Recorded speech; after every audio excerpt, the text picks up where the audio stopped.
Attention, please. Would members of the Parks and Environment Committee please report to Committee Room 1? Please report to Committee Room 1. Thank you.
Good morning, everyone.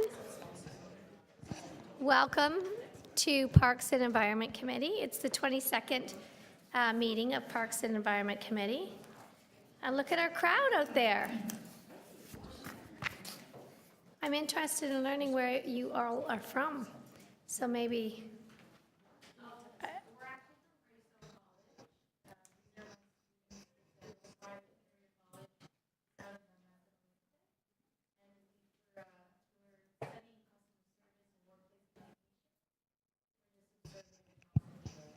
All right, well, welcome. This is,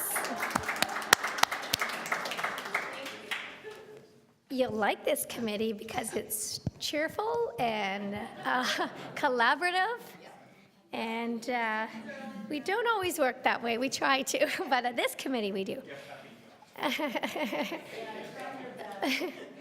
So welcome to members of the committee and other members of council. We have a visitor today. Councillor Ainsley, welcome. And for those in the room with us, the screen at the back of the room over here provides real-time updates concerning where we are on the agenda and what's up next. You can follow the agenda and debate on your computer, tablet, or smartphone at www.toronto.ca/council. The Parks and Environment Committee gratefully acknowledges it is meeting on the traditional territory of the Mississaugas of the New Credit First Nation, the Haudenosaunee, the Huron-Wendat, and home to many diverse Indigenous peoples. And so also welcome staff.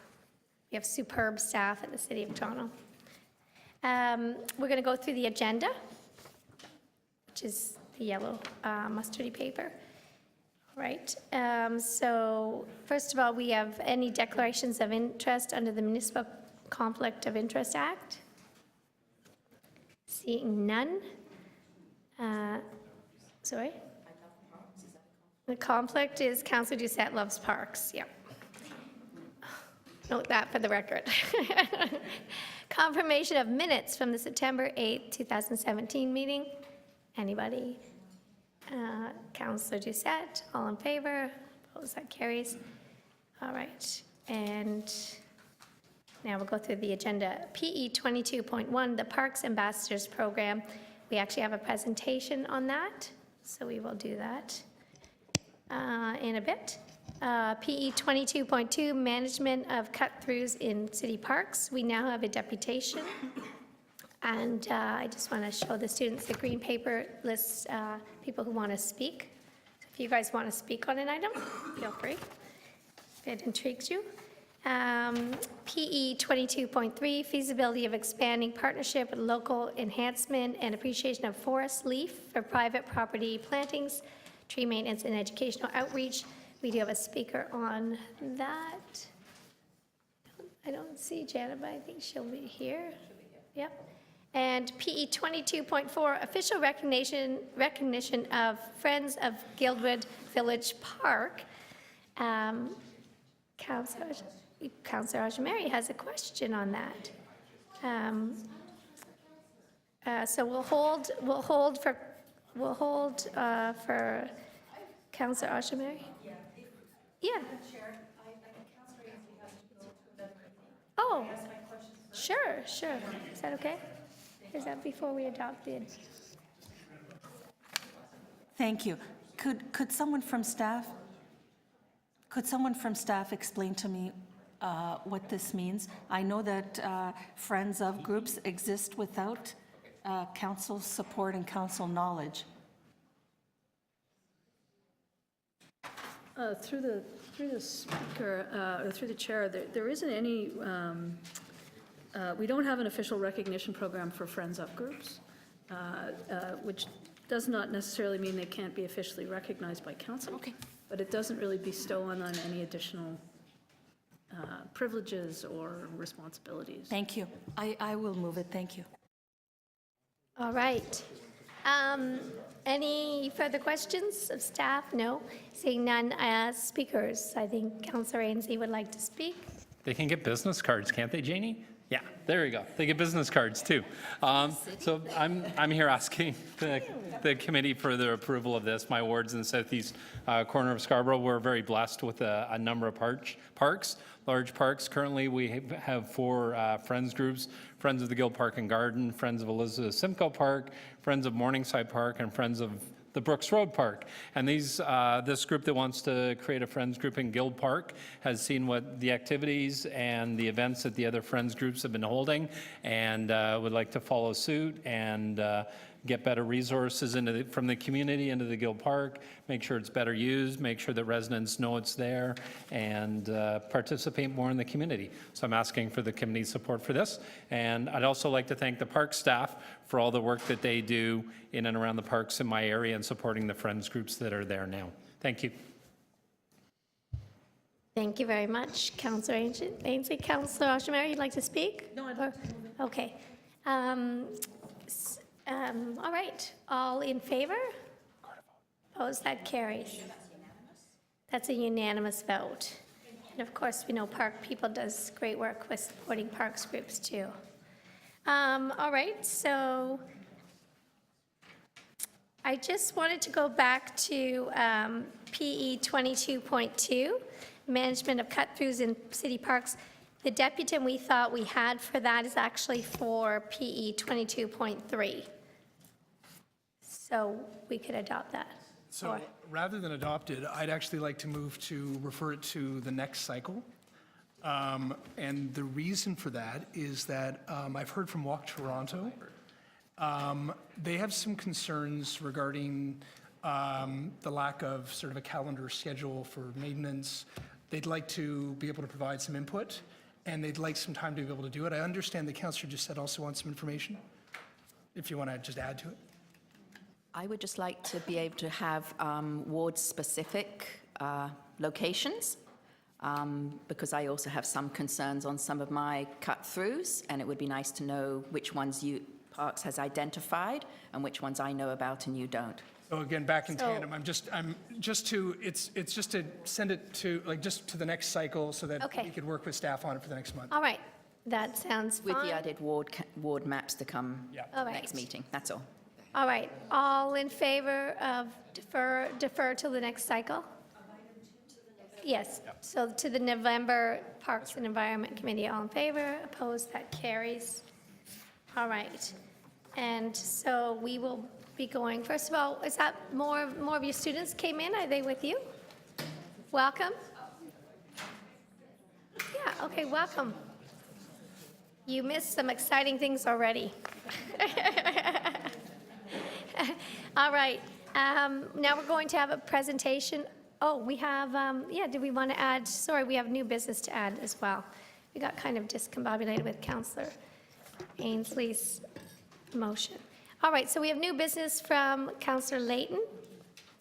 So we require a motion for, this is the development of implementation processes to ensure the goal of a low-carbon Toronto by 2050. That's your pink. So all in favor of adding that to the agenda? All right. So that's P 22.5. And I think there's, Councillor Layton, you have another, okay, we're going to, clerks are still reviewing your next item. All right, so let's go for our presentation then for PE 22.1, the Parks Ambassador Program. Here we go. Thank you very much. Good morning. This item is before you because there was a motion earlier this year requesting a presentation on the Parks Ambassador Program. So I'm here to give a short presentation.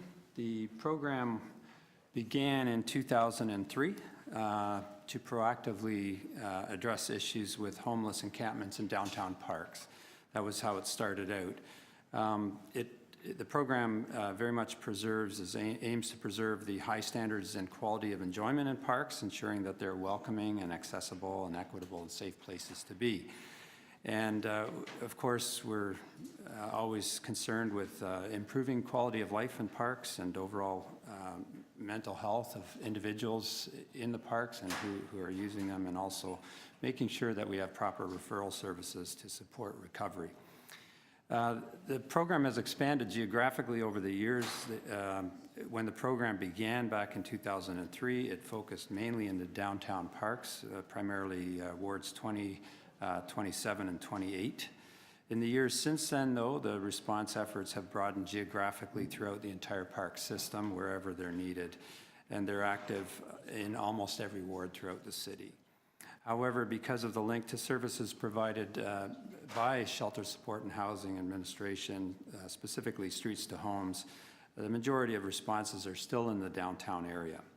The annual budget for the program is about $194,000 a year. This is for one full-time staff and 3 seasonal staff who run the spring, summer, fall season of 6 months.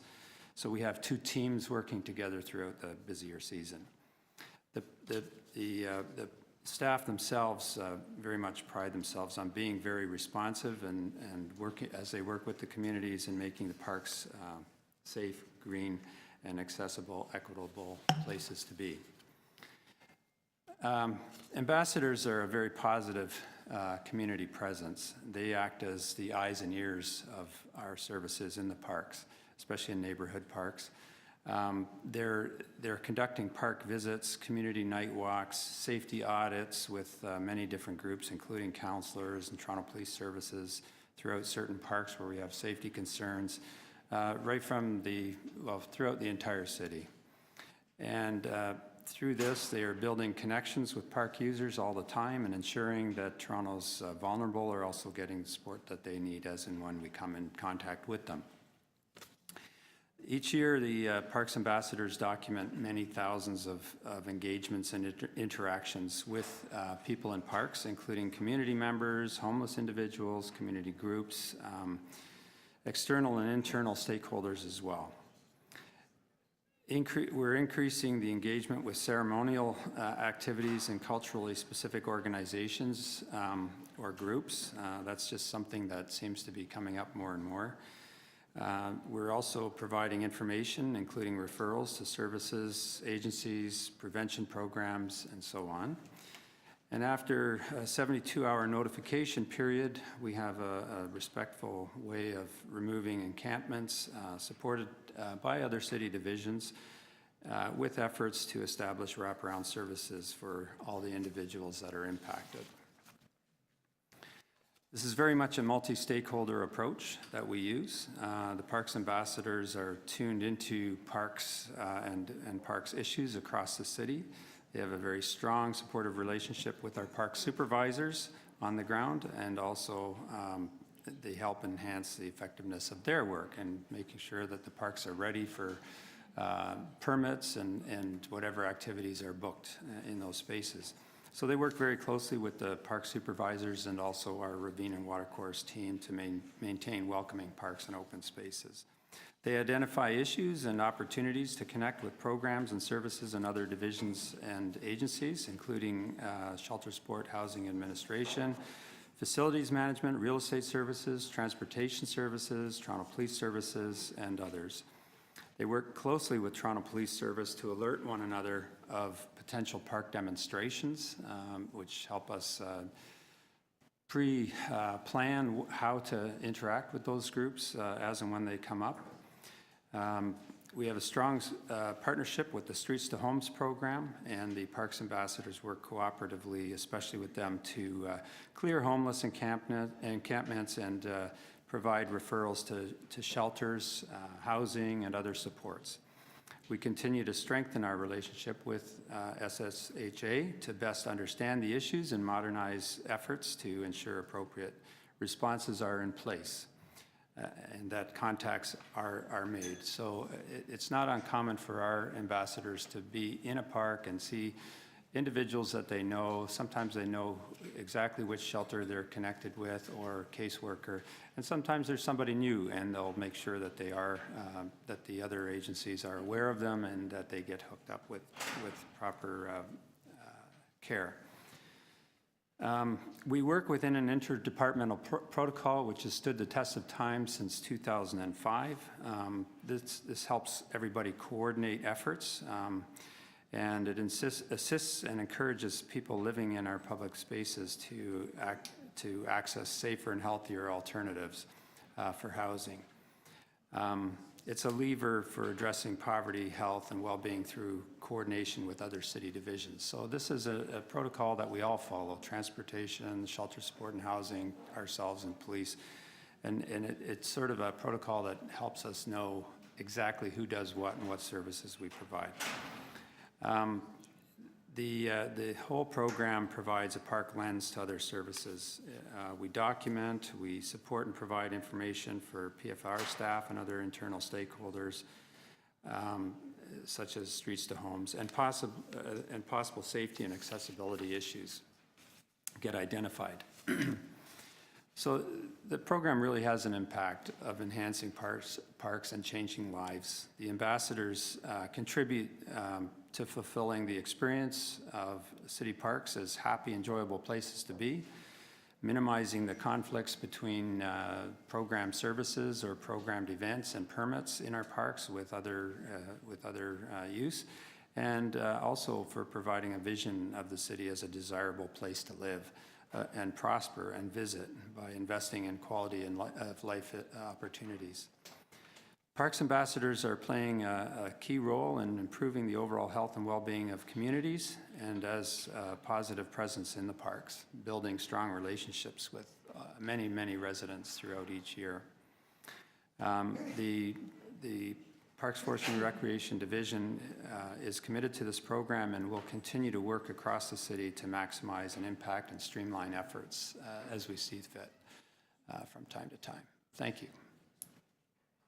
Thank you very much for that great presentation. Questions? Councillor Doucette.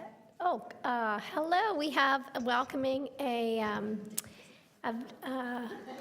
wonderful visiting councillor, Councillor Wong Tam. So she's not on the committee, she's visiting.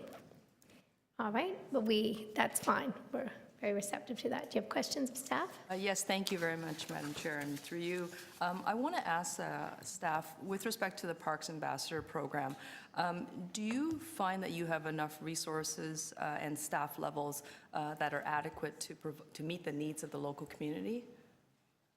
It's always a difficult question because it always seems like you could do more and spend more time with people. We did see volume, or at least need, increasing, and so last year we doubled the size of the summer program. So instead of one seasonal staff, we have now 3 in order to try and meet demand. And So those 3 seasonal staff, including the 1 full-time staff that you have all year round, they provide service and ambassadorship program for every single park and green space and garden, community garden across the city. That's correct. So they focus on areas where we know we have issues. So it could be a park supervisor anywhere that is trying to make sure that there's better contact made than just simply themselves. If they feel like they're not equipped to give full service or connect people to the right places and services, they may call the Parks Ambassador team in and we'll go in. So if we find perhaps some kind of an encampment in a ravine in North York somewhere, we may get, the Parks Ambassador team may go up there to help. It's very much a call-in and it's a contact between frontline supervisors and these 2 teams. Is there another program that provides hands-on frontline service in the city that has 1 full-time staff person that has to physically be on site to every service call in every single park, ravine, green space, or garden? Is there, that's not policy sitting behind a desk staff? Through the chair, I'm not sure, I wouldn't know the resources of all those types of programs. I think it's a very unique program to PFNR, this particular one, with the 1 full-time staff and 3 seasonal staff. I think it's, as Mr. Ovens has said, it's focused around the times of year where we know there's the greatest need for this kind of outreach, but I couldn't specifically speak to whether it's resource the same in other divisions for other kinds of programs like that. Would it be helpful to know what the adequate service level should be and whether or not the program is adequately then resourced to do a satisfactory level of service outcome for the communities? Through the speaker, and Mr. Ovens might want to add, but we could certainly do a review of the amount of requests we have for service help, from the field versus the amount that we've been able to service that need, if that would be helpful. It is. I think it's, to be quite honest, the answer is a little bit vague. I guess I'm trying to get to specifics in terms of the actual service level needs through the Parks Ambassador program, measuring its effectiveness, perhaps a measurement of time allocation to each and every single service call, when a service call is considered closed and successful, and therefore you will know how are you doing in the program. I'm going to ask Richard to comment. Through the chair, I think we do try to document the more significant interactions that we have. And each and every interaction with individuals in parks cannot be recorded, or at least we don't take that time on each and every interaction simply because it becomes more administrative instead of action. And having said that, it's always great to have those kinds of statistics. It's good to have, and we do have quite a lot of information, but it depends on then making sure that we're collecting numbers in a similar way as, say, streets to homes. If we're doing referrals, for instance, that each of our referrals is what they would call a referral or whatever. And so those are the kinds of discussions that we sometimes have to have. Is there a reason why those statistics are not presented in this report? And can you provide them? We can provide some. I didn't really come prepared today to provide actual statistics, but I think that would be something that perhaps we could do together with SSHA and that program. We've got other numbers outside of that program, as you know, that are just how many safety audits did we do in a year, how many community meetings or groups have we talked with, how many visits on site with counselors have we had throughout a year. And those are numbers that are not part of any other program, they're just our numbers. Okay. Just my final question is, Sure, I forgot to put your clock on, so I know you've you have been no very idea. generous, Madam Chair, thank you. My final question is, can we have those numbers by the next meeting of Parks and Environment Committee? I think what I'd have to do is meet with you and figure out what numbers you're after exactly, and determine if we have them. I know we have a lot of statistics and numbers. I don't know if we've got them in a format that you're talking about. I'd be happy to work with you on that, but it sounds to me that you could come back at this committee next month to provide us with more details. Because this is a description of the program, not necessarily a review of year-over-year statistics or service levels. Yeah, and I'm not so sure that we have year over year that are consistent enough to be, Just 2 years, just. okay, you want 2 years. Well, we're certainly happy to meet with you. If we can get it for the next meeting, I'd be happy to provide it for the next meeting, otherwise the one after that, or whatever it'll take. Great, thank you. All right, thank you very much. Councillor Doucette, had questions? Thank you very much. I'll start without a question, saying this is a great program. Wonderful. Yes, I have big parks as well, but I also have small parks running along the TTC tracks. Right now, and I will get to a question. Right now, I have panhandlers along my main street who are drinking in these smaller parks.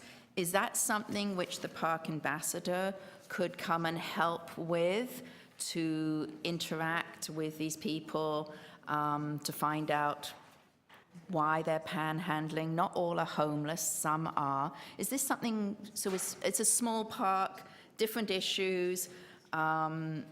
Would they be engaged in this as well, or do I stick to my police and streets to homes? Well, through the chair, it's always this multi-agency sort of, or multi-divisional sort of approach that we'll use. It depends sometimes on the property. So if it's transportation services, we'll engage transportation. If there are bylaw infractions such as illegal substance abuse, we'll engage municipal licensing and standards, or police as necessary. So it's not always that straightforward. These are always there are always social complexities involved in each and every case. Some of them it's straightforward. It's just somebody looking for a place to set up shop. They don't understand, how to do it. They need connections to somewhere. And if we can help, we often do help. We'll point them in the direction of what services are available to them. But we're also quick to point out what is proper use of park space, so that the parks are free and open for people to actually come and feel safe and use those parks. So I'm not saying it's not us. I'm just saying each and every case is different, and we'll try to work with the councillor on when to engage, as and when we can. So obviously residents come to me and say, this person's drinking in the park, they're smoking by a playground, get them out of there. My comeback is, I want to find out why they're drinking in the park, why they're smoking in the park, and help them with their issue. So would I reach out to the park ambassador, and how would I do that? So through the chair, you can reach out to the Parks Ambassador. The Parks Ambassadors are very skilled and Yes, I know. That's why I'm hoping they can help. in working with individuals like that. However, they are not the social worker that Right. will find them the job or find them more productive things. But they can put them in contact with the organizations once we know what their main concern and issue is. They're very aware of programs and services that are available, Perfect. can help do that. But if there's a direct way to any of those services, that'd be faster. Perfect. Thank you very much. And this is a fantastic program. And I definitely agree with Councillor Wantam. If we feel we need more full-time, we should be fighting for that. That's, Most definitely. Okay, so That's my comment. don't you agree? 'Cause that's- Everyone agrees, right? Yes. Right. Just in case you wanted to speak to that. Any other questions of staff? All right, speakers. Councillor Wong Tam to speak. Thank you, staff. Yeah, and thank you very much, Madam Chair. I want to thank staff for their presentation today. I do have a motion that I believe, Madam Chair, you'll be taking carriage of. Perhaps we can just pop the motion onto the screen so people can see it. And that's really to ask that the staff are able to report back to the next meeting of this committee on any budget allocations that will be required in the 2018 Parks operating budget to close any service level gaps or deficits. And really, we're making some moves very incrementally. I don't believe that we're making any big decisions today. Obviously, we're just asking for more information from staff so that we can then have some deeper conversations on how to ensure that the Parks Ambassador program can work at its very best. When you think about the size of the City of Toronto, we've got a population of 2.8 million people, and that means a lot of green park space and ravines and natural systems.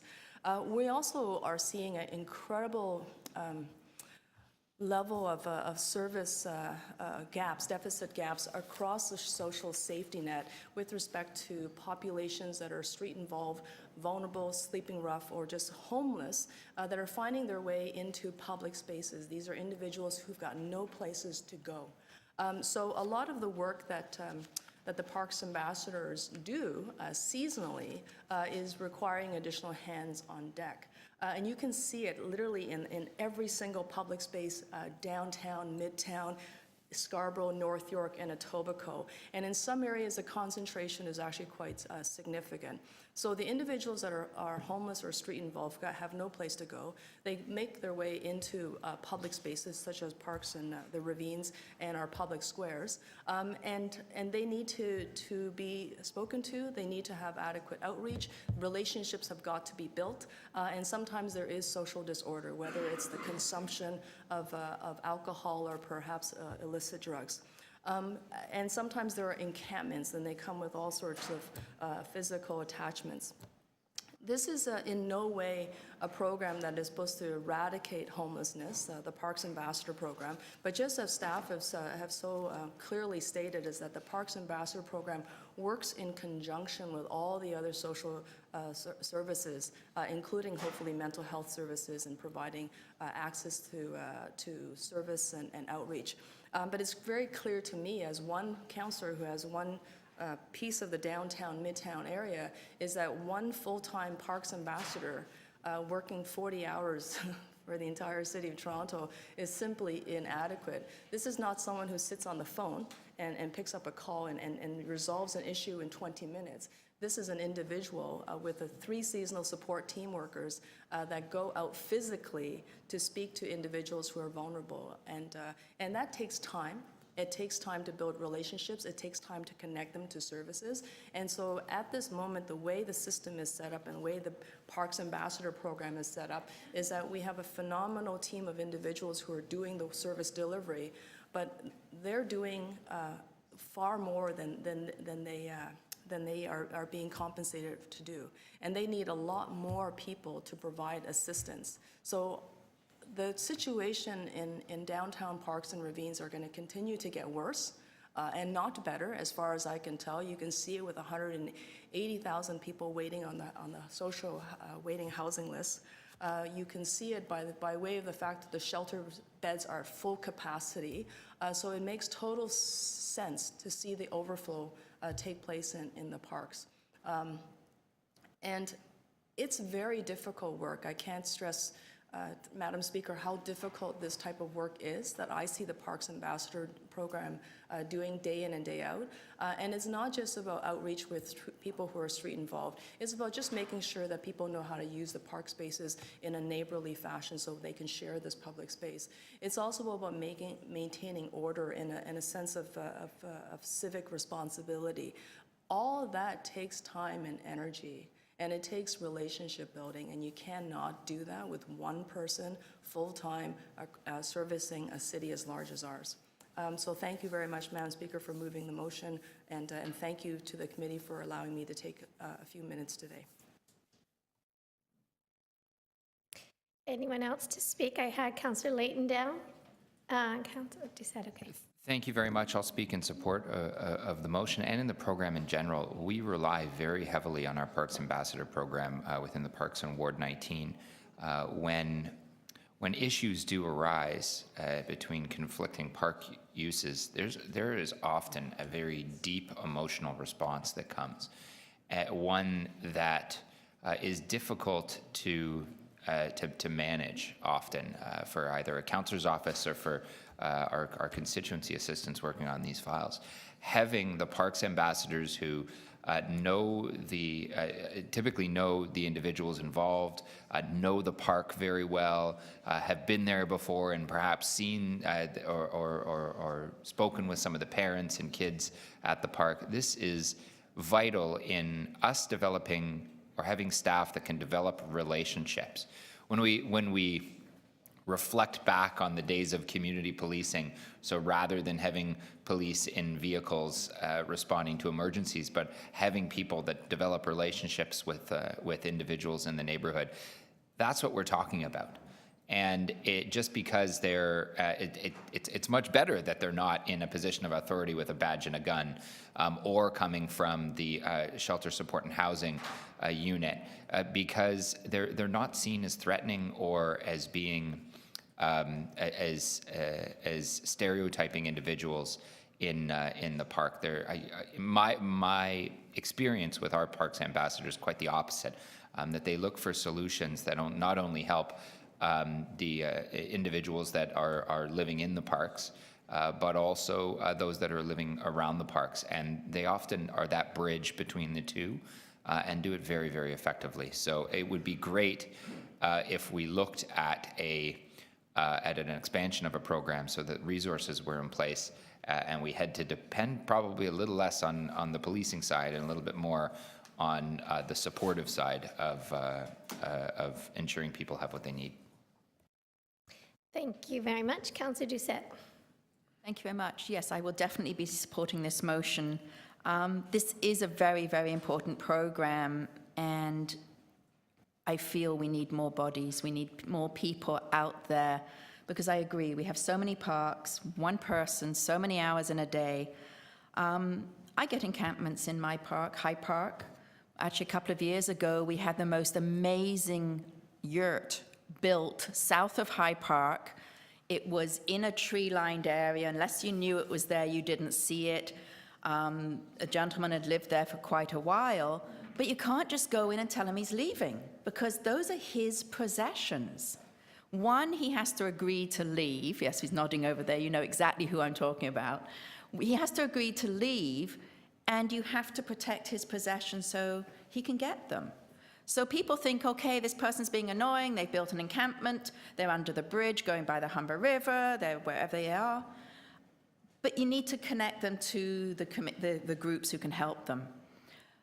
But not all the people I meet in our parks are homeless. They are panhandling for various reasons.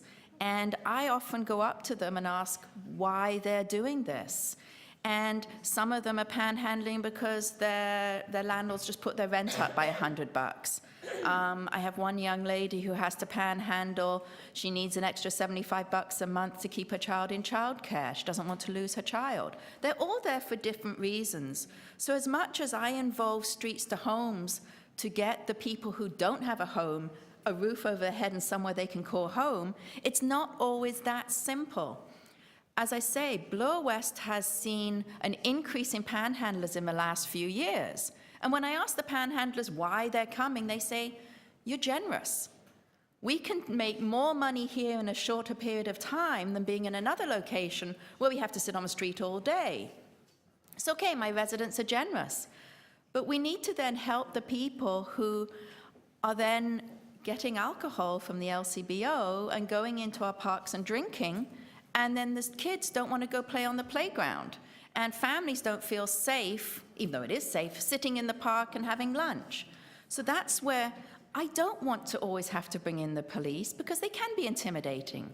We actually, in my ward, do have very good community police officers. They're on their bicycles, they go through the parks, they are around the main streets, they're not always in their cars, because my superintendent several years ago has got them out of their cars and into the parks. But you don't, as I say, always want a police officer. You want a friendly face, someone who can connect them with the organizations who can help them. Maybe they need to get off the alcohol. Maybe they need to find something to do during the day. Maybe they are looking for a job. Let's help them connect to these organizations which can give them that leg up to help them get on with their lives. So I do support expanding this, but I think we first need to know some numbers. We need to know, do we need 2 full-time people? Do we need 3 full-time people? Where do we need to start with this? So we know budgets are always tight every year. We need that data before this committee for us to be able to say, we need to add this to our budget. This is where we think our money is going to be well spent. And basically, as I say, I think this is a great program, and I truly believe they are stretched very, very, very thin. And when you say 3 seasonal people, what season? Do you have one in the winter? Because winter, we can have people freezing outside. Do you have one in the fall? Do you have one in the summer when they're getting heat stroke from being around? So seasonal normally to me mean, well, actually, I don't know what seasonal actually means. We have seasonal staff who help with ice rinks. We have seasonal staff who help with wading pools. What does seasonal actually mean? And do we need more seasonal staff, or do we actually need these more full-time people? So great report. Thank you very much. I look forward to getting a bit more feedback so we can really support this during budget process. Thank you. All right, thank you very much, Councillor Doucette. Anyone else to speak? All right, so we have the motion before you. I was just going to ask staff if November 17th was a feasible timeline. Madam Speaker, we'll try our best, and if we can't, we'll certainly connect with the mover if it can't be done for the next meeting. Right, okay. All right, so there it is before you. Do we want to take it as a package deal? One motion. So all in favor? Opposed? That carries. All right. Yeah, and we will add, Councillor Layton has been busy, he has another motion that we would like to add as new business. It's a second pink sheet. A good one, examining waste diversion at special events in city parks. All in favor of adding that as new business? There we go, 6 items now, fantastic. All right, and so we are on PE 22.3, and we have some deputants. Feasibility of expanding partnership with local enhancement and appreciation of forests, leaf for private property plantings, tree maintenance, and educational outreach. So we have the dynamic duo. If we can figure out the AV. And who would like to go first? Are you going together? Janet can go first. Okay. We have Janet down as first, but Doesn't matter. yeah. We get the, whoever's presentation we can get on here. Okay, sure. Sure. Is pencil okay? Okay. Sure. So to the students, because we're using this as an educational opportunity, so we have 2 deputants, lovely deputants here, and so they will have 5 minutes to speak, and we have a clock behind you and a clock in front. These are seasoned deputants. They come here a lot and advocate strongly for our tree canopy and all things botanical. So they kind of know the drill, but usually we would tell the new deputant about the timing. And so you have your 5 minutes to speak, and then we can ask you any questions. And then we bring it into committee and we debate it. All right? So we're just working on getting their presentations up. There'll be a quiz on this later.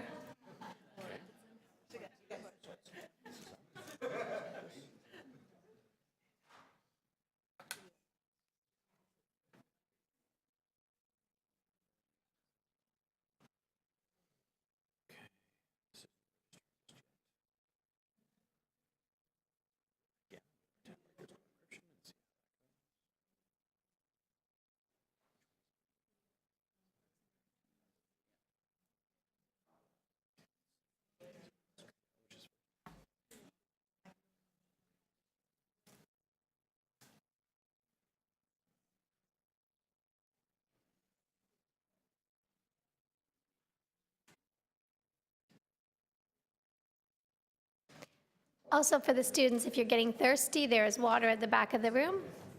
That's all we can afford, but it's clean and fresh.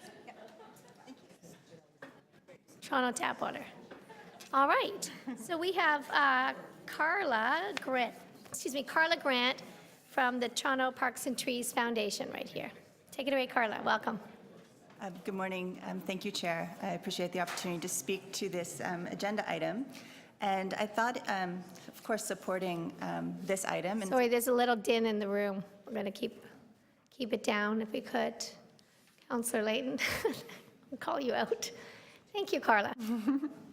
I certainly do want to support my cohort, Janet, and her work with LEAF. And I thought that it would be an opportunity for the foundation to present a bit of an update on what we've been doing for committee to see where the grants are coming forward and what opportunities we're seeing come about. So the campaign that we've launched with the support of council is Every Tree Counts. And I just wanted to clarify, the foundation is not a tree planting organization per se. We're supporting the efforts of enhancing tree planting across the city. And that's tree planting and stewardship and education efforts. Our focus has been on private land because the city does such an amazing job on public land. And we are emphasizing a focus on neighborhoods with lower canopy cover. When we developed our granting programs, we've launched 2 granting programs so far, one being a continuation of the Tree for Me grant program, and the second being the Making Trees Count grant program. And we've done this in alignment with the City of Toronto's core values listed under the city's grants policy. We've invested significant effort into ensuring that our grant programs are addressing diversity and equity. Accessibility is written right into our granting guidelines, as well as openness and transparency, and accountability as well. The 2 grant programs we have launched so far, because the foundation is a public foundation, we can only provide grants to other charities or qualified donees, which would include municipal agencies and the City of Toronto itself, so that we have that accountability on money spent in response to this. And then also responsiveness. We've been able to be very nimble. We've been able to respond to really interesting opportunities, and we've been able to also create great linkages in the community. So we are proceeding with a goal of helping citizens. So we're providing those resources to empower groups, and groups that haven't traditionally been part of the tree conversation in the City of Toronto. So these 2 granting programs, one being the Making Trees Count grant, and right now the window for applications is open. Organizations have been invited to submit a letter of interest before October 27th. And then we will have the Grant Review Committee review those. So it's an independent Grant Review Committee. My staff does not sit on that committee, so we're able to work hand in hand with groups as they develop their ideas for this program. And so the Grant Review Committee will then be inviting groups to make full applications, and we have a timeline that will see these grants made before the end of this fiscal year. And we have set up these grant programs in a way that will achieve a 1-to-1 return on investment, as was laid out in the motion from Council in May of 2017. And also the Tree for Me grants, we were able to restructure those grants a bit to be able to provide a higher granting amount for Tree for Me events, which has allowed for groups to incorporate aspects of their event that would support diversity and inclusion. So translation services, having on the ground people who speak multiple languages to help with this volunteer effort.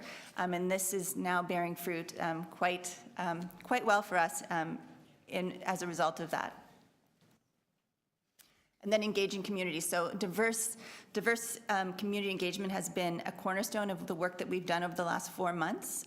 We have our outreach strategies are making these resources accessible to under-engaged diverse communities citywide. We are reaching out to 60 community groups, agency leaders, and key influencers which has led to increased grant applications. So we're seeing this work. We are seeing groups from across the City of Toronto take part. So this is sort of just a little bit of a snapshot of where we're seeing the growth of just Tree for Me grants across the city. And we're seeing organizations from all walks of life, and we're seeing new Canadian groups take part in these programs. We're seeing cultural and geographic communities come together to work together to enhance their neighborhood. We are seeing really interesting partnerships between traditional tree planting organizations and community outreach groups emerge, and that is having the benefit of making these grants accessible to more organizations because they're entering into trustee relationships with community organizations. And the way we've structured this is to say they can do what they do best, is which engaging their community, and then we can ensure through our partner organizations that the trees are planted and cared for the way they should be. So it's really opening up amazing new opportunity. And I just wanted to give some very, these are available online. We've shared these, I think, with all of the councillors' offices. Some of the results that we're getting back on the Tree for Me program. As you may recall from previous presentations, we started Tree for Me in the spring of 2016. And we're now into our, I guess we've done 4 seasons now of the program. And we're seeing a great increase. So to date, we've matched, we're currently in a season of Tree for Me as well, so we're seeing more trees go out. We had 2 events this weekend, 3 events actually, and so those numbers are increasing. So we've matched 1,275 trees with homeowners across the city. Homeowners have actually come and participated in a tree stewardship and a tree care workshop. That's their price of their tree, and gone home with their tree.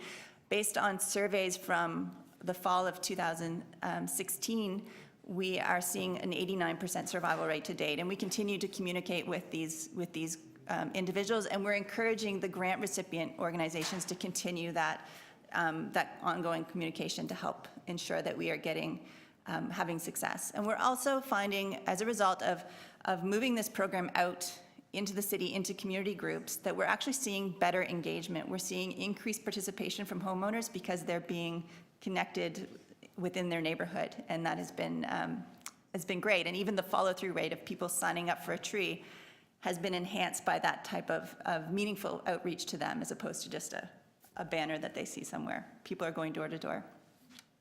So those are the points that I wanted to make. There are lots of opportunities as we move forward with these granting programs. There are partnership opportunities that we are moving forward with. We're working with LEAF directly to increase those opportunities. We're seeing momentum build, and we know that we're going to be able to deliver some really exciting results for the City of Toronto. Amazing. We love the infographics. Any questions of our Deputy and Councillor Doucette? Thanks so much, Carla. This is great.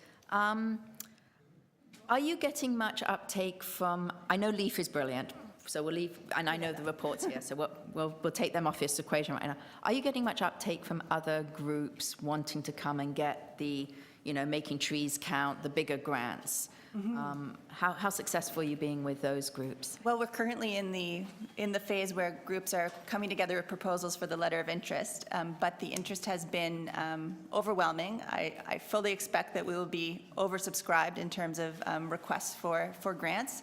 We're seeing really interesting partnerships come together with cultural organizations from all edges of the city. We're seeing neighborhoods that haven't been engaged in tree canopy work, but they've been doing outreach within connection to nature within their communities, and they're tacking the tree on as a further engagement tool to build their own community outreach. So we're really heartened by seeing that type of response. The response has been very positive, and this is a growing phase as well. We do the work that we're doing to lay the groundwork for organizations to get interested and see an opportunity here. For many of them, we're not expecting that they are going to apply for this first round because it's very new. We've been using the facilitated granting program of Tree for Me as sort of an entry point, and then see where they can go and increase their capacity to move forward and take advantage. Because we do see that it's going to take a lot more than all of us in this room to achieve the canopy targets that we've set for the city. And just quickly on the Tree for Me program, which, by the way, you're missing a dot. Okay. It hasn't happened. It's coming up soon.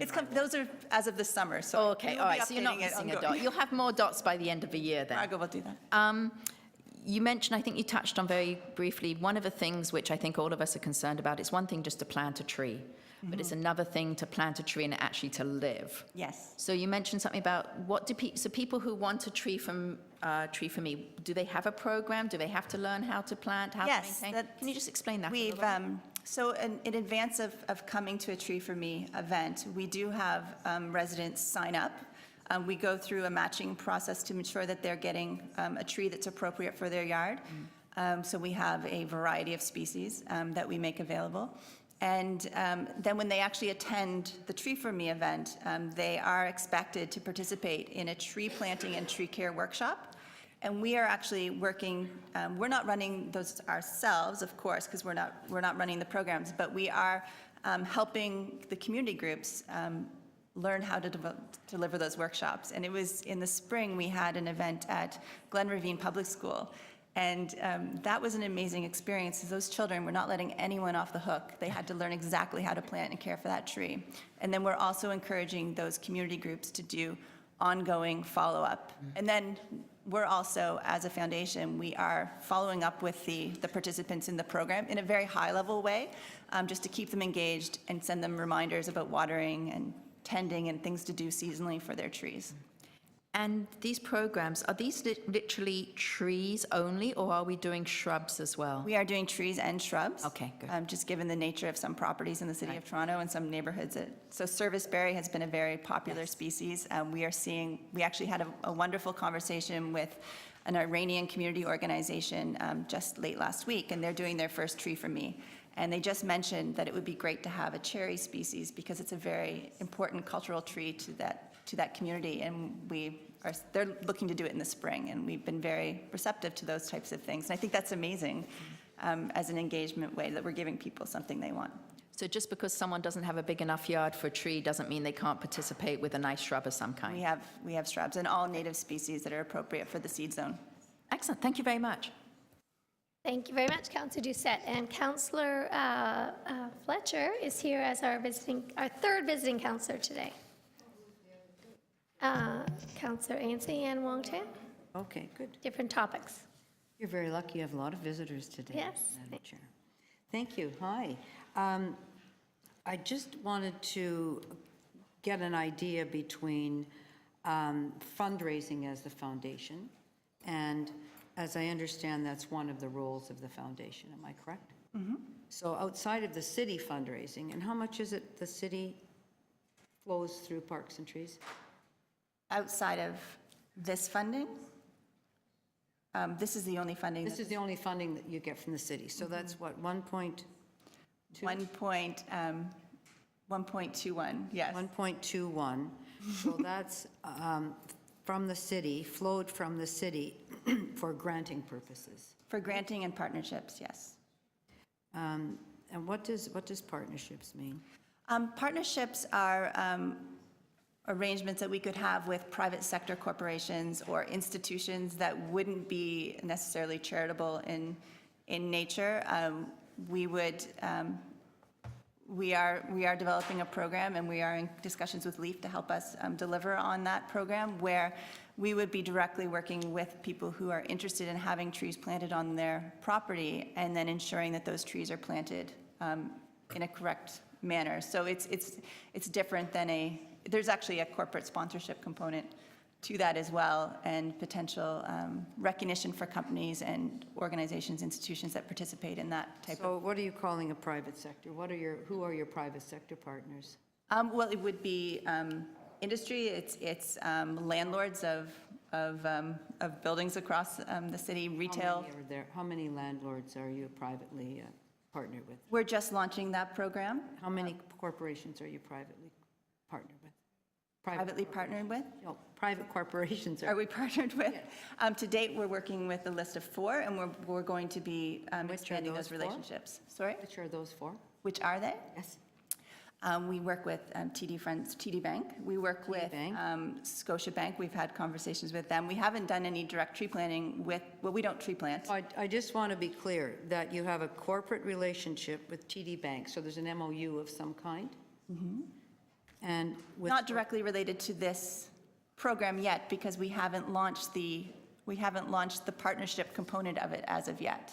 So you don't have a corporate partner as you, yet? No, not You yet. don't have a landlord yet? We're cultivating. Yes, well, we have very many interested parties. But you so don't have that partnership No. in place.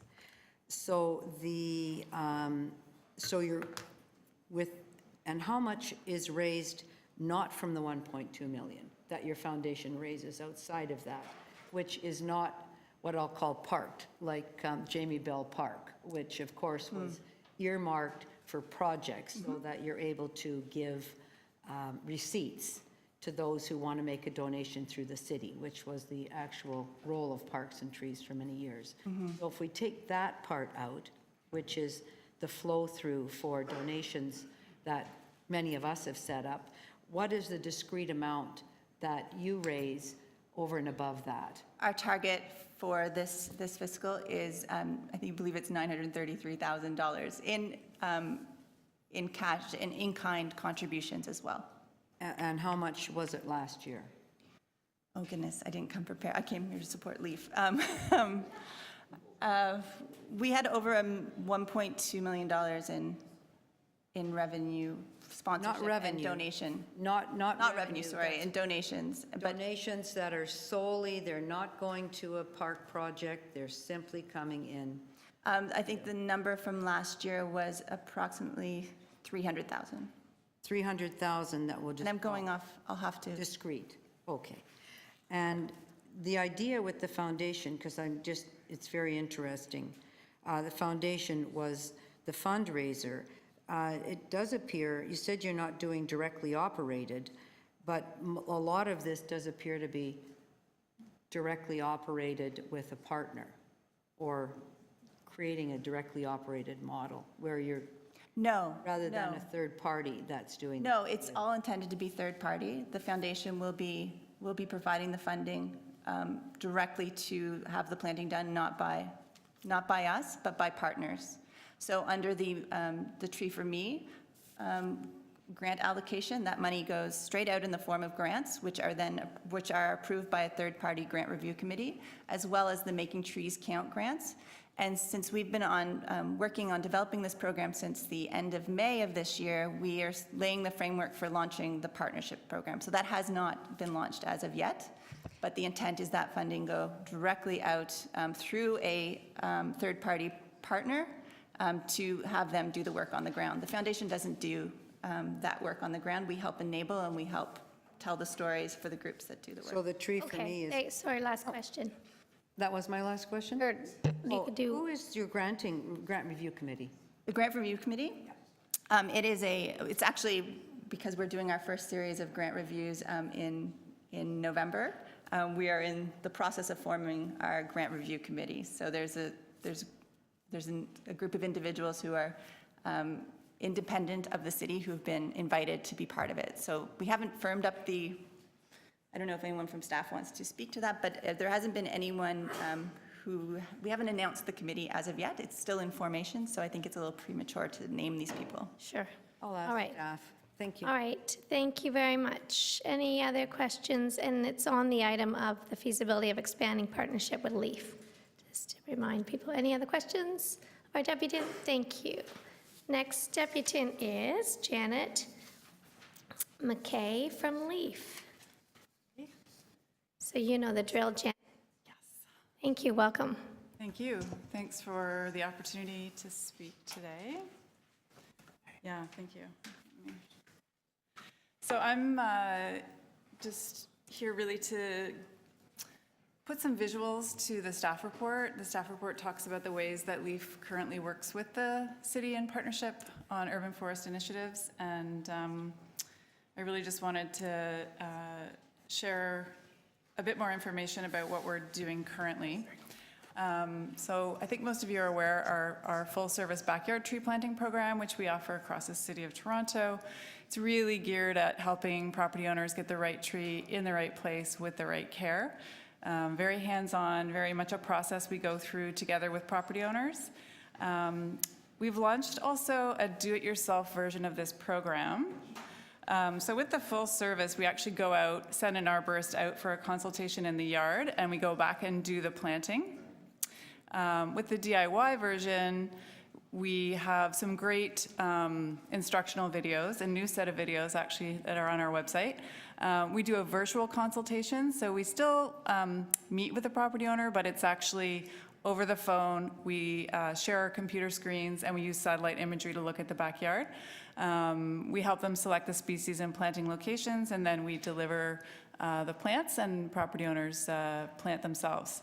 And after they place their order, we send them 2 other videos. One is a how to plant and a how to care video. So they always have those to go back to for reference. One of the things that we find is it's really, it's not that easy for people to get the right tree in the right place, and so that hands-on help is really, really key. These are just some visuals of happy property owners with their trees and various family members enjoying shade. And of course, one of the main focuses for us is going back in person to visit the trees and do health assessments and make sure we're actually getting good survival rates. I wanted to share quickly a few of our other engagement programs that we work on in partnership with the city, and these are not on private land, but on public land. And as part of the consultant's report around the tree strategy, it really came out strongly from members of the public that they really recognize the value and importance of engaging members of the public in tree stewardship. And some of our most vulnerable trees, of course, are on commercial streets. And so that's where very clearly trees are suffering from all kinds of stresses. And so this program, Adopt a Street Tree, we've been working on for 3 years in partnership with the city. And I think some of councillors here today, we have projects in your wards. And it's really great to bring all the stakeholders together to try to tackle this really complex, challenging situation for commercial street trees. So we work with BIAs, community residents associations, environmental groups, the local councillor, and individual businesses as well, to try to get people just doing very simple do's and don'ts around commercial street trees to help them out. We've developed a manual for this, so I have a bunch of copies today that I can leave, and it's also online. We do a tree inventory and health assessment as one of our first steps in this project, and that really gets citizens engaged and interested. Simple Google Map platform that we use. And of course, we have our launch events that usually involve a tree tour, and these are things that, you know, people just really get excited about learning the species and what they can do. They really do have a stake in these trees. These are the window decals that that were developed in the Junction this year for that pilot program. So the store owners can put the decal in their window and they adopt a tree. This is Bloordale. We do surveys, so why were you motivated to adopt a tree? And this is all really just useful information for us to make sure that we're improving the program continually. This is Adopt a Park Tree, where we work in city parks, where what we've done here is we've combined this with our young urban forest leaders. So young women work with us for about 5 or 6 months. They get training and mentorship from LEAF staff, and they work with Friends of Parks groups to start up Adopt a Park Tree program. So this is simple watering, monitoring, and care that residents can provide to trees in parks. And this is just a map of our past projects. We usually do an event. We also do an inventory, simple Google map, a stewardship plan for the park, and then we have public events where residents can come on out, mulch trees, and adopt their own trees in the park.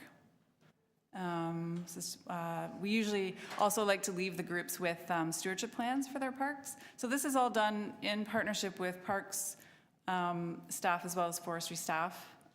So we're also helping build those relationships so that the groups can carry on these projects after we've been working with them. And then finally, this is a new program this year that we worked with Parks, Forestry, and Recreation on, which was really exciting to have all 3 departments that we were working with out of St. Matthew's Clubhouse in Riverdale Park East. And this is our ranger team at the bottom. And what we did was we had over about 450 summer campers from the City of Toronto day camps came for a visit and they learned about the urban forest, tree care. It was very hands-on. We did about 23 workshops over the summer and mulched 83 trees and watered. And the kids really love the hands-on part of it. That's the most exciting part for them. We had them for about an hour and a half for each session. So we're looking at improving on this for next year, potentially making it more of a full-day visit for the kids. So they came from surrounding wards. And this was a pilot year, but it went really well. And it was great to have younger kids actually that they just really loved the hands-on part of this activity. So it's something that we can continue to work on and could be replicated potentially in other parks. That's really what I wanted to share. Yeah, we look forward to doing more with the city. We've been working in partnership for many years, and yeah, excited about the possibilities. Thank you very much for that great presentation.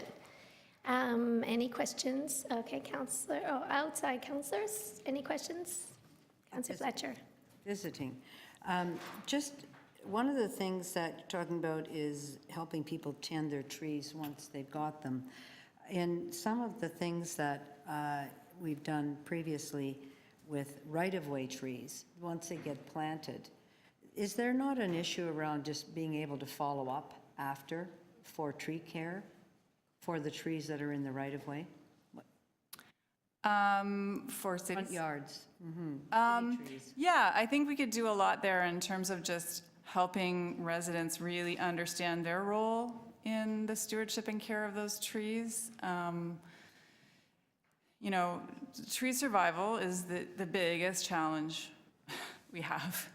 And I think I'm really happy that in the strategy, there's a lot of discussion about tree stewardship and tree care, because it's probably, in our experience, it's probably, you know, maybe 20% planting and 80% engagement and care, really, for the actual success. If you want to look at long-term of success being sort of right tree, right place, long-lived, actually giving us those benefits. So we could spend a lot of time planting trees, but if we don't have that care in place, it's futile. Yes. Is there a minimum size that you plant? That we plant? For backyards, we usually do, our trees are 5 to 8 feet in height. They're usually 7 to 15 gallon potted stock. And these are smaller, they're comparable to the size that you would see in the Free City Street Tree program. They're smaller than what you would see in a park planted. Usually those need to be larger because they're at more risk of damage, et cetera. But that's the size. We hand plant everything, so we plant pretty much as large as we can and still manage it physically. But you've had quite a long time that you've been at this as LEAF and a pretty good reputation. If you had more money, could you do more? Yeah, absolutely. No question, yeah. Could you replicate some of the neighborhood groups in the way that we've had the Leslieville tree project, front yard planting with more follow-up, so deep kind of community approaches? Absolutely. Would you be, if you had the money, would you be able to lead some of those things with health centers, neighborhood groups, and schools and others? Yeah, absolutely. And the Riverdale Tree Project model is an amazing one. It was very much community-led. It was very successful. We were part of that, but it was led by the community. Yeah, we actually, the Bloordale community, where we did adopt a street tree this year, is very keen to do something similar. Exactly what you're talking about. Them doing the outreach, them being the sort of feet on the street, and working in partnership to do just what Riverdale Tree Project did, which was really amazing because they found, I think they did 300 Yeah. front yards, Over 300 trees, yeah. a number of backyard trees. Absolutely. And that was, well, do you think it's important to kind of go back? After 10 years, there's other trees that could now be planted. So once one of those, pulling those same people back together again and putting more trees. Yeah, absolutely. I think that, that continual presence and that ongoing sort of responsibility and stewardship is really what we have to engender if we're really going to be successful with this strategy and actually reach the 40% canopy. Having communities feel a sense of ownership, pride, and involvement is really, really key. That's why some of these programs that we've been doing on public land, while they're not getting trees planted directly on private land, they're stepping stones for people to begin to feel engaged, empowered, and wanting to do more. So, but yeah, those community-based efforts are really key, and we'd love to do more of those, absolutely. Thank you very much. Any other questions? Councillor Doucette. Thank you very much, Janet. Always good to see you down here. So yeah, thank you for all the programs you're doing. My questions now. So in this report, we've broken it down into backyard tree planting, where you've got an agreement with Urban Forestry, and that is you're getting some of that money which has gone to Toronto Parks and Trees Foundation. That's correct? We have a direct agreement with the City of Toronto. It's not through Parks and Trees Foundation. That's true. Sorry, correct. Yes. That's the $100,000 that Yeah. supports the backyard tree planting program. Right. That's right. Yeah. Yeah. I also see from here, which again, actually was new to me, Urban Forestry was able to help you secure a grant from the TD Friends of the Environment for your adopted park tree. Yes, that was 2017, yes. Right. And they also helped you with the found support for your urban forest rangers, which looks brilliant. Yeah, yeah, and that was, again, a direct agreement with the city. So we're not a charity, so we No. can't apply to Parks and Trees Foundation directly. Perfect. Adopt a street tree. My understanding is that with the BIAs, you had to charge the BIA a fee to allow you to run this program, because obviously you had to bring in people to train the BIAs and to help them map their area and to basically coordinate the adopt a street tree. So we didn't charge the BIAs a fee. Also an organization a fee who was running it in the ward. No, we didn't charge fees. We secured grants Okay. for Adopt a Street Tree. Yeah. Yeah. Okay. Yeah. So basically, we've been like securing small grants from different places for Adopt a Street Tree. And then this year, TD was one of the donors in the past, but that was a couple years ago. Adopt a Park Tree, we had a City of Toronto Recreation grant for our Young Urban Forest Leaders program, which is how we funded that one. So I guess what I'm getting at, for the BIAs, you and I know that for the BIAs to add a watering program for their trees in the summer would probably more than double the cost of watering their flowers. Some BIAs have their tree surrounded by flowers, and some BIAs just have a tree. Would you be prepared to work with a BIA, because we need a community group working with them, if they were to apply to Toronto Parks and Trees Foundation for a grant to cover the cost of watering their trees, but they have to work with a group to do this? So would you be prepared to do that? Because the grant could also include your costs as a group, but your expertise on how to water, how much to water, when to water would be vital, because nothing against BIAs, but maybe not too many of them are tree experts. So would you be prepared to do a different, expand the adopted street tree, but the BIA gets the grant to do the Yeah, potentially. I mean, for sure. I think, we can potentially have different partnerships with different charities or qualifying donees that can apply to Parks and Trees Foundation for grants and then work with them. I think with the Adopt a Street tree, ideally,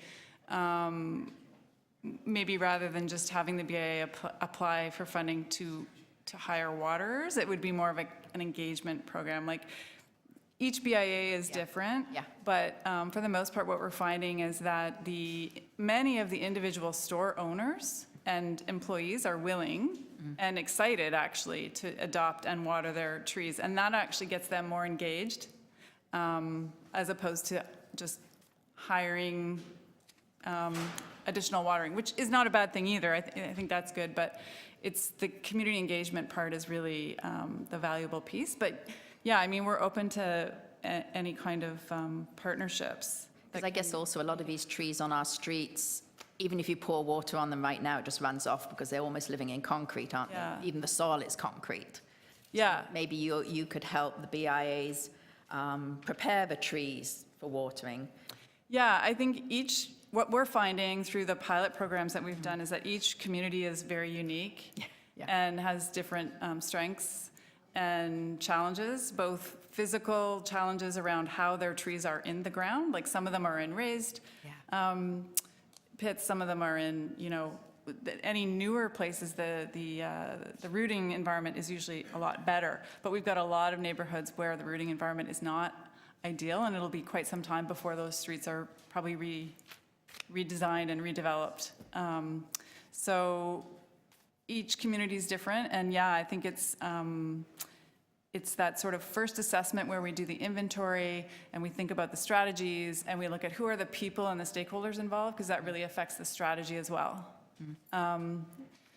So yeah, I think there's lots of opportunity to do more of this, and we're excited about working in partnership with whoever wants to embark on it. Absolutely. Thank you very much. Thank you. Sorry. All right, anyone else? Questions? I just had a question. So, great work, especially the camp. Thanks. So if you wanted more funding, if LEAF did, you can apply for it, for the grant through Parks and Trees. We can't directly because we're not a charity. Right, no, but you can with partnering. Yes. Yeah. And We'd have that to- you've done that to date? No, we haven't. Okay. Because as Carla mentioned, the letters of intent are due October 27th. That's the first round, really, of Every Tree Counts, I think it's called, funding. So we haven't to date. But you will, or? We will probably apply, potentially. It does require that we have a charitable partner for this grant. Right. Which is doable. We'll see. Okay. Yeah. Because you're popular. Thanks. All right. Thank you very much, Thank you. Janet. And, all right, questions of staff. Councillor Fletcher. Can I just know what the criteria is for being a member of the Grant Review Committee, since you're setting the criteria? Through the chair to the councillor, that was set up under the SDFIA Pardon? guidelines. SDF? SDFA is the, I know who they are. right, so what they've done is they've helped us develop a program to set up the granting, and essentially it'll be the University of Toronto education component of the granting committee, City of Toronto, the SDFA themselves will be on the committee, and Landscape Ontario. It will not be the Toronto Parks and Trees Foundation, so it'll be an independent body that will review it. And usually SDFA grants are reported through to a committee. Will it be reported through here? Through the chair, we're certainly happy to do that. This is, as you likely know, the first time we've actually launched this type of external granting program, which is why we've asked SDFA to oversee the program. So we can certainly report out with their annual granting reports. And often grants are actually, most of SDFA grants are all direct grants. So that's a different model. I don't know, I'm not sure why we're not using the model, which is forestry creates a granting committee, grants are given out, and So through the reported chair, directly, which is how that's this always is worked. the model that was proposed through the report that went through council last year, where the Toronto Parks and Trees Foundation would be the lead agency, and we're using SDFA as the sort of experts in granting to help us and guide us through that granting process. So we're reporting back on that, I think on an update on that when that whole program is developed. We can report back on the granting. It is a different kind of program. It's the first time we've done it. So we are, taking their support and their guidance as we go. Because when we get, and you're very aware, when we get the lists from SDFA, we get all the lists of those who have been receiving grants. We get those who are not receiving grants. It is for everything. The CPIP, every single program that the city funds is funded in that very publicly accountable way, and there's no administration fees of any kind. So, We can certainly report out, just as we do with any other grant program that is administered through SDFA. I think someone from SDFA is here, and they're nodding in agreement to that, so. yes. Are there any admin fees attached to the $1.2 million?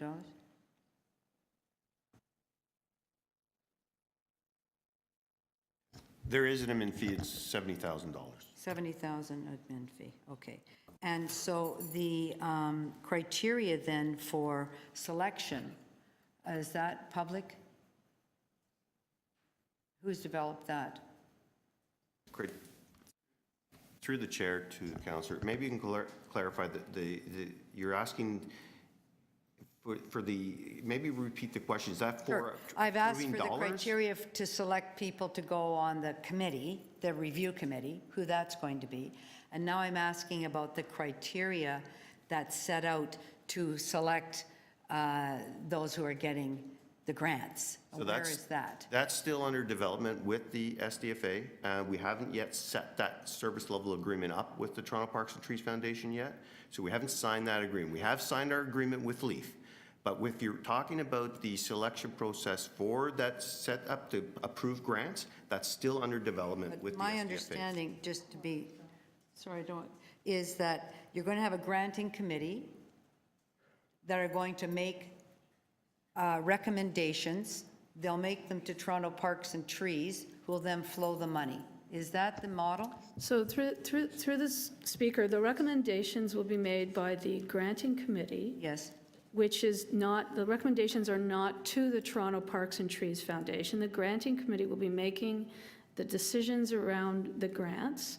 The Toronto Parks and Trees Foundation will be administering those grants. Administering the grant. That's flowing the dollars. That's correct.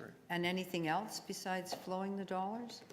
Administering the program, and if we can just Checking up on if it's done, those kinds of things. sorry, Make sure the money's spent and doing the accounting for that. there will be a reporting out process for every grant that is So then, sent out. my question is, what's the criteria to select a group? Who's developing that criteria? Here's We are 25 developing applications. that criteria in partnership with SDFA. Okay. And that has not been completed yet. The deadline, as mentioned, is October 27th for the grant applications to come in. We'll have that criteria developed in time for the review to take place. So the grants are coming in, the applications are coming in before the criteria for selection has been developed. It's all being, again, this is a brand-new program. We're working as fast as we can to get everything out as fast as we can. And as soon as those criteria are developed, we'll ensure that they are communicated to everybody. But the deadline will be passed by that time. No, we can do, we'll make sure that as soon as the information is available, we'll send it out to everyone. Will we get Hey, copies of, Madam Chair, just can you make sure we all get copies? Yep, absolutely. Transparency is the name of the game. Okay, thank you. Any other questions? All right, and so my question is, you're doing what council directed you to do? That's correct. All right, thank you. Right, so any speakers? Want to speak, Councillor Doucette? Thank you very much. This is a great report. I truly believe that, well, I know LEAF can manage this, no problems. That's not my concern. I think it's great, though, that LEAF is receiving some direct funds to enhance the programs they're already doing. I also think it is great that urban forestry is not just relying on that funding, they're also helping LEAF get funding from other sources. You know, TD Friends of the Environment is a great source. In my past, I've done a few applications myself and helped them do more programs. So the reason I was asking about the Adopt a Tree program was, Street Tree, it's vital. It is vital. We found 2 summers ago that our trees in our BIAs were suffering desperately with the hot summers. And our BIAs were not in the position at that point to bring in more watering. So we relied on LEAF and other community groups with a wagon, with a rain barrel, and watering cans. And I tried it once. It was hard work, because where do you get your water from? Well, these guys were brilliant. They went to our local park, a block away from the main street, filled up this rain barrel with water from the wading, not from the wading pool, but from the water source to the wading pool, trundled this all the way back down to the street, and watered as many trees as they can. This year, they've teamed up with the same community group, which is not the BIA, to bring in youth to train and to show and to do an inventory and to help our businesses get involved. So if you adopt 1 tree on your street, no problem. You give it so many buckets of water so many times a week, and the water source is okay. But if you're asking people to do more than 1 tree, where do you get your water source from? And that's something we're trying to work through.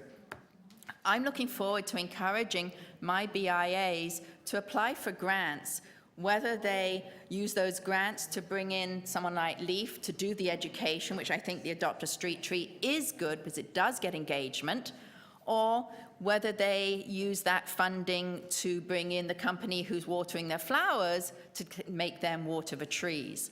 But as you heard me say to Janet, the trees aren't ready to be watered. They've been walked on, they've been abused for so many years that you pour water on it and it just doesn't absorb because it's almost the soil has turned to concrete. Adopt a Park Tree, excellent program. I participated in one in my ward. I learned so much. And the kids they had so much fun. And they always make their programs fun, which means kids learn when they're having fun. They were identifying trees. I didn't stay around for the mulching, but I think we mulched trees with children rather than the mulch at some points. So again, it's that engagement. The backyard tree planting is very, very important. They've done it for years. They've got it down pat. And I know that LEAF and urban forestry, it's not just the fact you plant a tree, it's you want that tree to live. And without doing the education, which is now the tree for me, I know, again, coming into our ward for 2nd year in a row, you have to educate people how to plant, maintain your tree and your shrubs, because otherwise we're basically planting for a tree to die, which isn't the idea of this. I do believe Toronto Parks and Trees is the way to funnel this money. Funnel is probably the wrong word. I have to come up with a better word than that one. To disperse the money, because they can also reach out to partners who may not want to come and partner with the city, maybe can't partner with the city. So I have had fantastic success with Toronto Parks and Trees on individual projects. Yes, when they were formed originally, they were working with paper on a desk. When they got their first computer program going, we crashed it with one of my fundraisers. I apologize, and I keep apologizing. But it's because of Toronto Parks and Trees being that help to our communities who need tax receipts. That's great.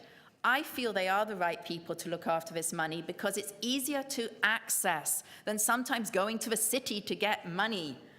They are set up to hand out the grants. They're set up to work with these organizations to help them work out how they can apply for these grants. I would like some feedback, though, from how this grant works. I'd like to know who has received the grant, who's applied for the grants, because I think that's important. I'd like to know these groups reporting back that they've spent the money where they're meant to spend the money. And I'd also like to see the fundraising, which Toronto Parks and Trees is able to do, because as I say, they can partner with groups which the city can't necessarily partner with. It's a beginning process, it's a new one, it's thinking outside the box. I think it's excellent. We've got to give them a year or two to get it up and running properly, because nothing happens immediately. Not everyone knows. They have to learn about, we can come and get these grants, and this is how we have to team up with someone to apply for these grants. I think it's excellent, and I truly hope that we are able to plant enough trees to counteract the trees I saw when I was driving in today, these enormous branches which are going to unbalance the tree, probably have a lot of trees now just from the last 24 hours, which probably have to be removed. So Janet, I challenge you. Your numbers have gone up brilliantly. We've got even more places. I challenge Toronto Parks and Trees Foundation to get even more partners, and I challenge Urban Forestry to let's replace those plant trees as quickly as possible, the ones which have to come down from the last 24 hours, and I'm now finishing. Thank you. Thank you very much, Councillor Doucette. Well, you are the tree advocate. Thanks for your passion. All right, and Councillor Fletcher now has time, so as we will let her I speak. thought I had 11 o'clock, but it's 11:30, so I get 5 minutes. Thank you very much. I thought that it's a great conversation here this morning with fantastic organizations that are so important to our tree canopy and tree health in the City of Toronto, and keeping people feeling positive about trees and moving forward. And as last night at 11 o'clock, I watched crews cut a tree branch out of a hydro wire, and all the lights were out. It was very interesting to see what happens with mature trees and how we need to replace them. I just want to touch on one of the things, and I think Mary Margaret, Councillor McMahon mentioned it, the Junior Urban Forest Rangers program that was piloted, which was very exciting, and I hope that we can continue that and extend it throughout the city as time goes on, because there's no better time to catch interest in trees or to create interest in trees and understand how important they are than when you're a young person. And summer camps that the city is running, they're already there. So it's a great layer on, and I do want to thank Ms. Romoff and Mr. Doyle and our Mr. Ovens, who's not behind Mr. Councillor Matt, anyway, and Mr. Dayton for really working together to put this really exciting program together, and for LEAF for having the capacity to do that. I'm, as you all know, very interested in all of the how this is rolling out, and I'm very happy to hear LEAF here today and for us to support them. The notion of the charitable status is something that I think we should be reviewing as we go forward and around the granting process. This is our first time to look at how we're going to be doing that, and whether or not, since we're using an SDFA model, then what is that actual model? So I'm going to be watching that one as it rolls out to see if maybe there is a more direct way to do that, and what and how and why we need to have a charitable status. There may be lots of people that don't have charitable status. So to explain the one program that was so successful, we got quite a few $1,000 when the Portland's Energy Center was going in on the waterfront. They had to give charitable dollars through, not charitable dollars, money through public health for air quality in the East End. And one of the projects that was funded was through the South Riverdale Community Health Centre with LEAF and University of Toronto, and the tree project was created as a tree project. It didn't have a charitable number. It was the tree project coming with dollars and partners, none of whom I think had a charitable number. LEAF was helped put that together. Then someone was hired who ran that project. It has been replicated in different places.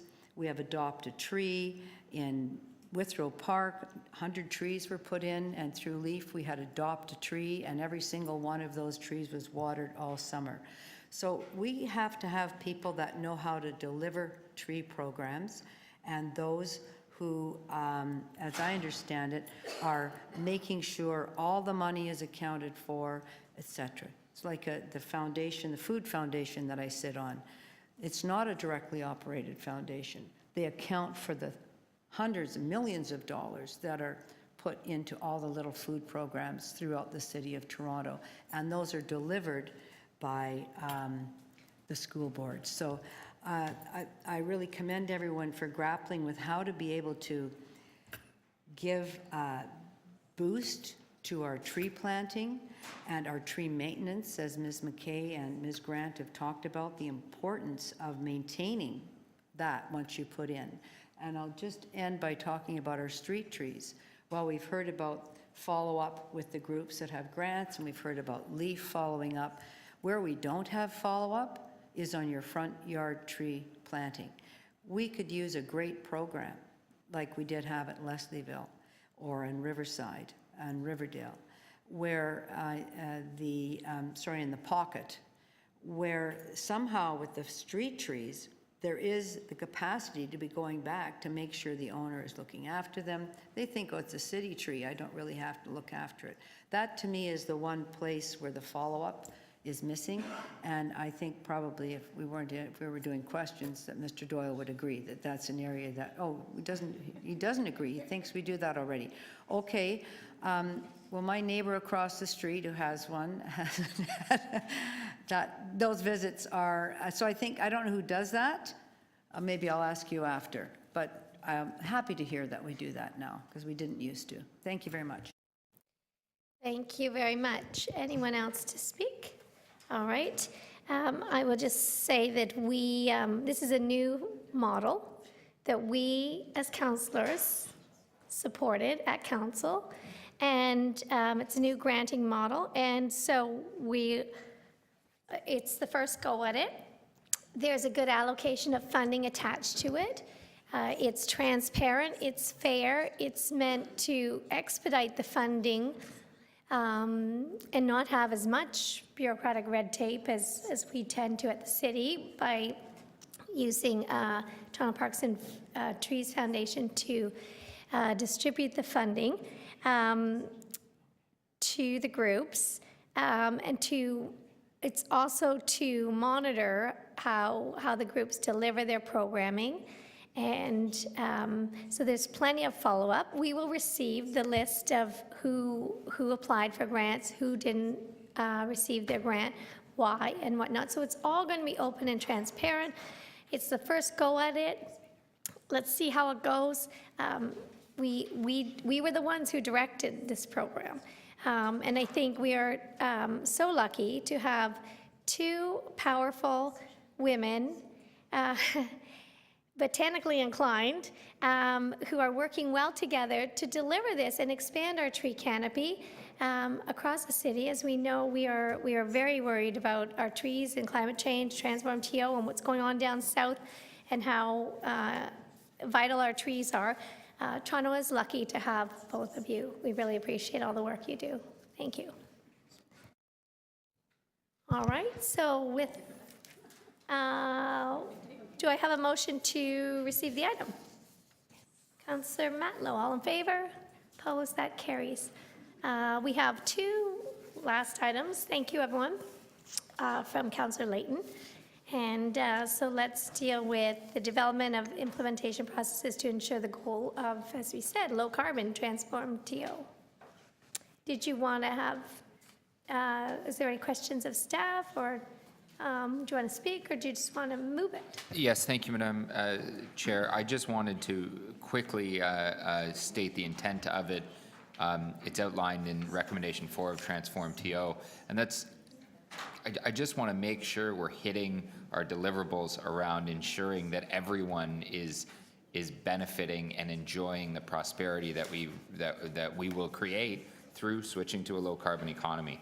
And one of those really does have to do with an employment shift, and in particular with a social equity lens. And I think it's important that we, as we start to initiate some of these programs, that we're keeping an eye on it at this committee. And with that, I'll move the recommendations in my letter. Thank you very much. All in favor? Opposed? That carries. And the next one is about waste diversion at our special events in city parks. Yes, thank you very much. And there's actually an amendment to the motion that was circulated, and that's the request from our General Manager of Parks to include the General Manager of Solid Waste Management in the report back. I think that seems to make sense. It would be a waste if we didn't do this. Thank you. Thanks.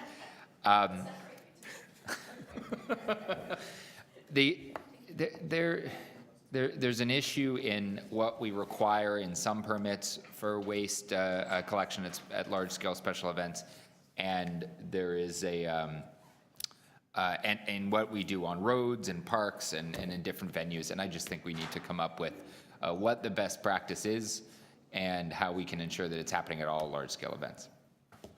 Thank you. All right, and I will say, so just in your letter, there was water diversion, which I think was waste diversion, but we have, so there was just some tweaking with your motion. And I'll say, does anyone else want to speak before I barge it? Yeah. The best model I've seen in parks for litter-free event was Soup Stock in Woodbine Park. And the only thing I saw on the ground was one stainless steel spoon. And that was 40,000 people in the park that day, and that's the good role model. So I think we can do better, and this helps ensure it. Thank you for bringing it. All in favor? Opposed? That carries. Adam? Okay, do you want to take that offline before we adjourn committee? Okay, so let's let staff go. Motion to adjourn before we get into our banter. All in favor? Opposed? That carries. Thank you. Thanks, staff. Thanks, deputants.